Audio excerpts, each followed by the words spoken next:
As adventure riders, we all make mistakes from time to time.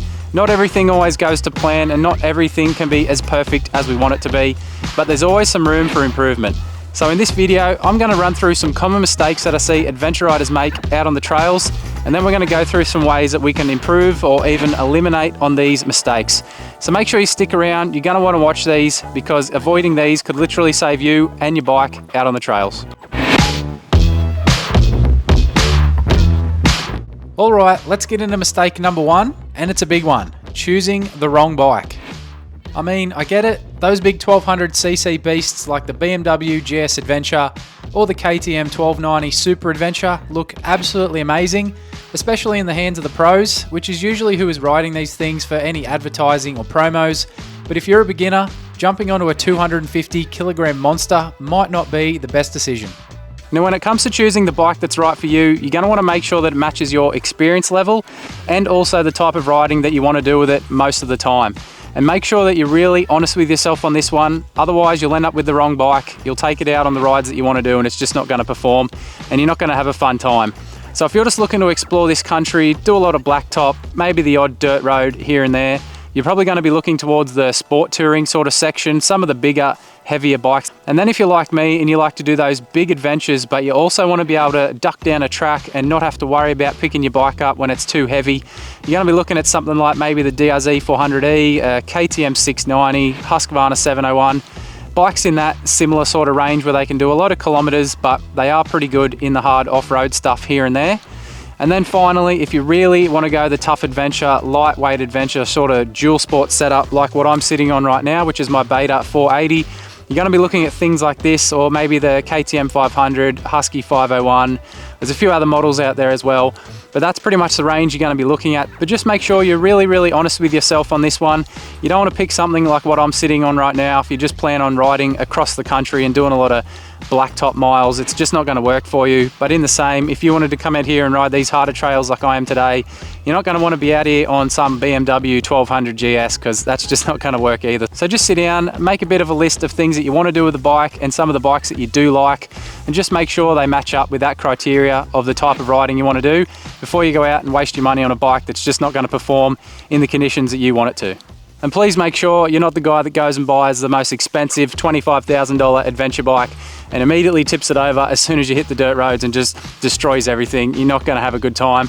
Just remember, you don't need the most expensive, biggest and fanciest adventure bike to have a real adventure.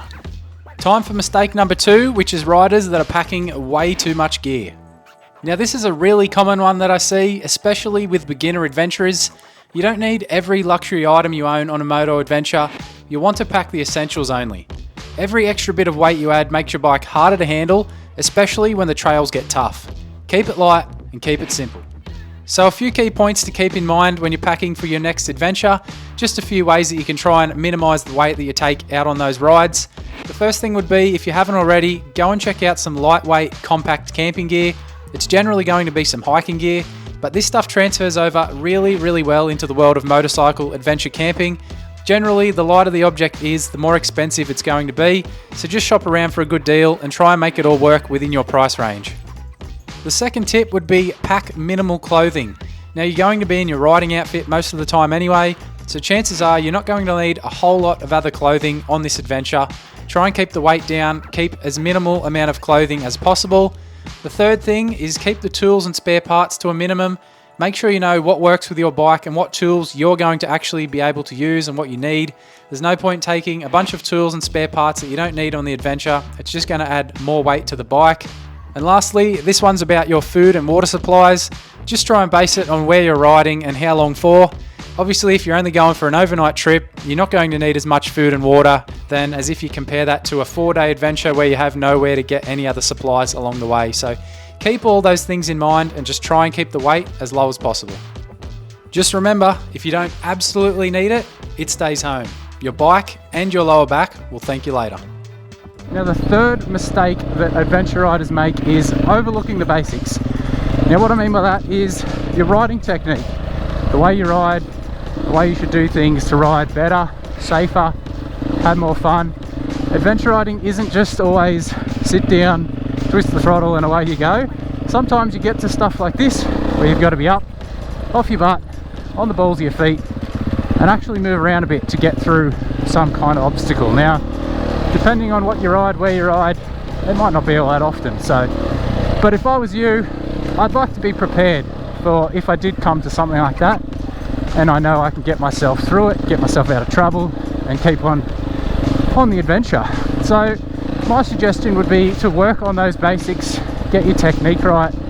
Now, I'm not talking about going out on your own and trying to get better, which you can do, there's nothing wrong with that, but if you really want to get your skills better and learn the right way, sign up for a training course, you know, a day of adventure riding training, whether that's with an accredited trainer, someone who might have an ex-racing background, something like that, someone who's going to know what they're talking about, because I am no professional, that is for sure. But late last year I did a bit of training with Kai from Endeavour Motorcycle Tours.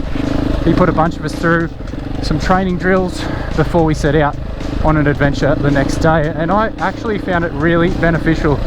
I've done a lot of adventures before I did that, but when you're out on these rides, you never really work on technique, you just ride the trail and continue on. So it was really beneficial to work on those techniques, work on your clutch control, your throttle control, your braking technique, all that sort of stuff, the way you should be standing when you're braking, accelerating, cornering, all of the basics that we sort of overlook and take for granted. So that would be my suggestion, especially if you're new to riding, off-road riding. Sign up for some training with someone like Kai from Endeavour, or anyone else who actually knows what they're talking about. Go and learn, and then when you're out on the tracks, you're going to have way more fun, you'll feel a lot safer, you'll ride better, and you'll just enjoy it more.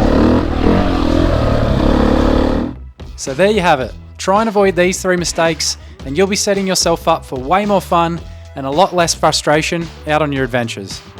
Be sure to jump into the comments down below, let me know any other tips that you think I've forgotten to mention here, and while you're there, let me know the biggest mistake that you've made while packing for your next adventure. Now, as always, a massive thank you for tuning in and watching this video. I really hope you found it helpful. If you did, hit that like button before you go. It really does help the channel grow and I appreciate all of your support. Consider subscribing to the channel as well before you go. Join the Two Wheel Adventure crew. I would love for you to stick around and keep up to date with all the adventure riding content I've got coming into the future. Ride safe on your own two-wheel adventures, and I'll see you all soon.